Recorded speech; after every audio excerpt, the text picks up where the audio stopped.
Read the world today at www.karismadaily.com. كاريزما.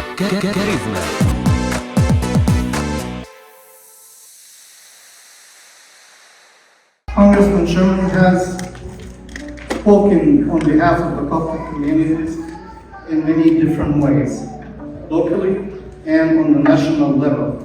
I have witnessed him speak on our plight at the times when the Copts in Egypt were suffering. While things have relatively changed right now, he still advocates for the problems we have and asks for help. Congressman Sherman has been serving on Congress since 1997 to present time. He is on the Financial Service Committee. He's the chair of the Subcommittee on Investor Protection, Entrepreneurship and Capital Markets, and the Subcommittee on Housing and Community Development, and the Subcommittee on Consumer Protection and Financial Institutions. He's also been on the Foreign Affairs Committee, the committee that helps shape the policy of the United States. He's on the Subcommittee on Asia and the Subcommittee on the Middle East, and that includes North Africa and Egypt, of course, and the global counterterrorism. He's also on the Subcommittee on International Development, international organizations. He's also on the Committee on Science, Space and Technology, and some committee with space. And he's the co-chair of the CPA and Accounts Caucus, as he also carries a degree from Harvard University in accounting, in addition to his JD as an attorney. He is also co-chair of India Caucus and the Armenian Caucus. He's the chairman of California State of Equalization, California's elected tax commission. In addition to all this, he's an instructor at Harvard Law School International Tax Program. He's a Harvard Law graduate, among others.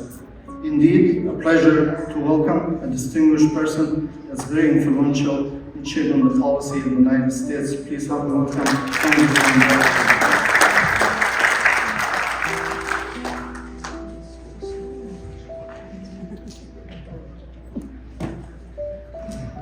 It is so good to be back here again. It is so good that after COVID, I've been here many times, but during the whole COVID thing, I wasn't here, and now we're back. I'm Brad Sherman from America's best named city, Sherman Oaks, and for 26 years, I've represented the West and the South San Fernando Valley in the United States Congress. My current district goes from Northridge to Malibu, from Chatsworth to Studio City, and I probably includes almost every place that you live. With me here is John Alford, and right outside is Kim Caceres, and they work every day in our constituent service operation. I want to describe that for you. I hope on your way out you'll pick up one of our constituent service guides. We also have free copies of the United States Constitution. Imagine a federal government agency makes a mistake.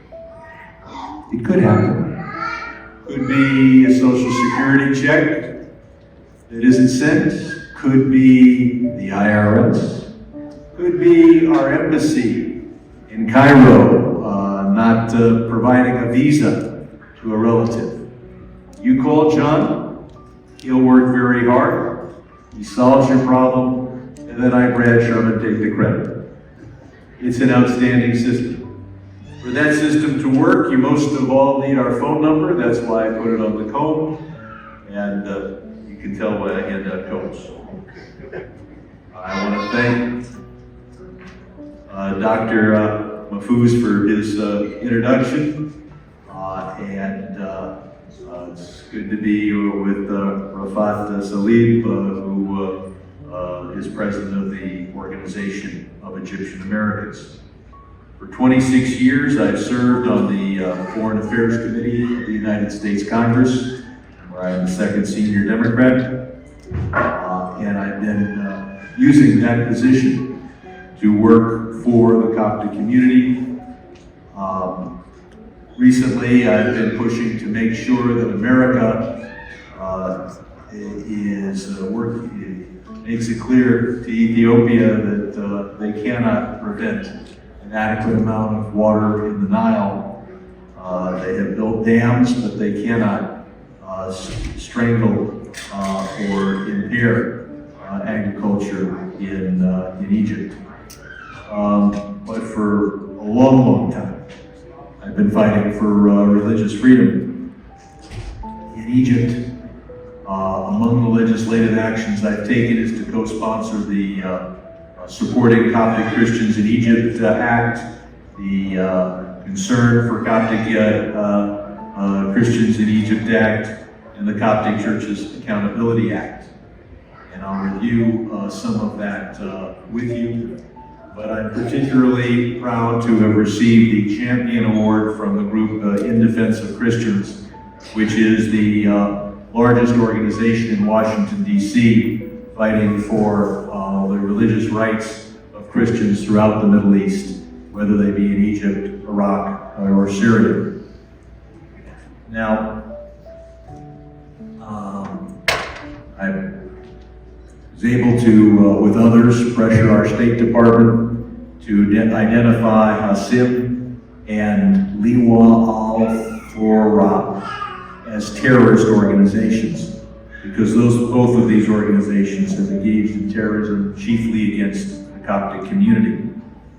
I co-sponsored the Near East and Central Asia Religious Freedom Act that establishes a special office in the State Department just to focus on religious minorities, chiefly Christians, in the Middle East. I've met several times with President Sisi. I've also met with each of the ambassadors that is posted in Washington from the Egyptian government and the foreign minister. And at every meeting I make it clear that American support for Egypt, and that support is substantial, it's $2 billion a year. I'll ask Mr. Salib to help me convert that into Egyptian pounds, $2 billion a year.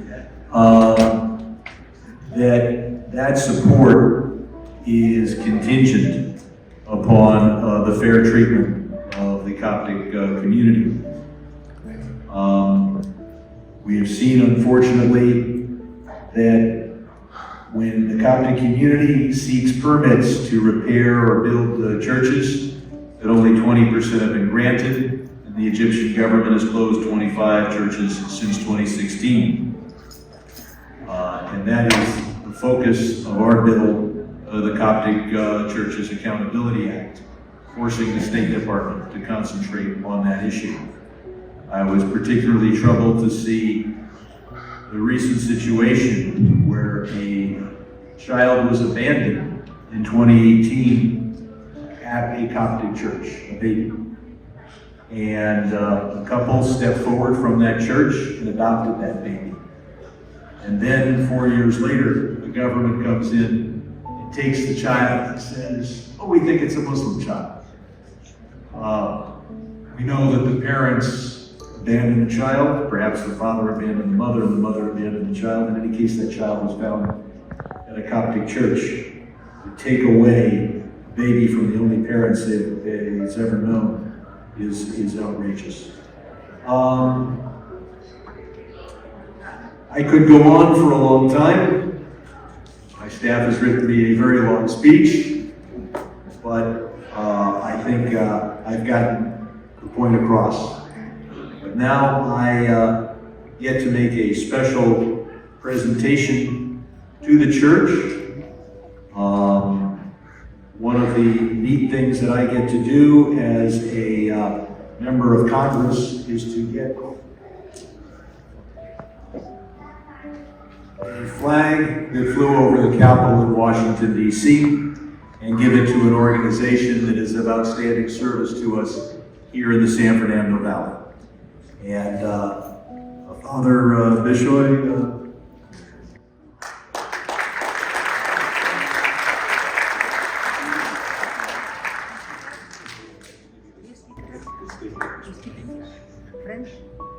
What?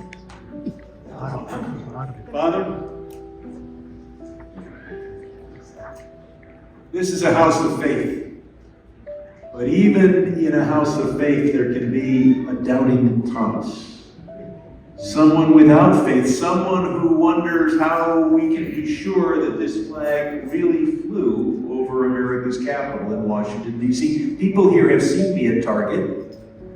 They sell flags at Target. Well, folks, if you can't trust your local congressman, then perhaps it's wise that I brought a certificate of authenticity to restore faith even to the doubting Thomases, and to assure you this flag did indeed fly over America's capital.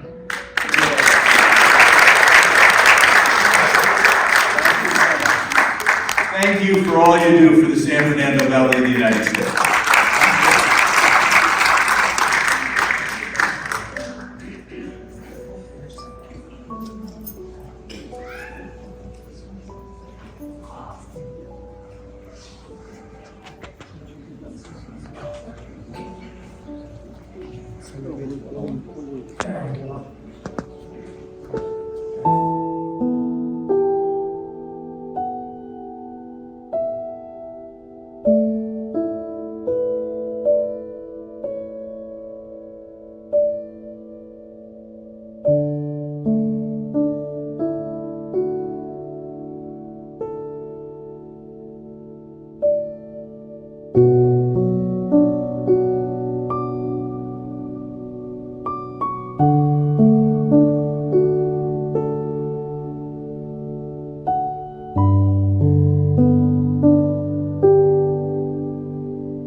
للتطور عنوان كاريزما، معكم في كل مكان.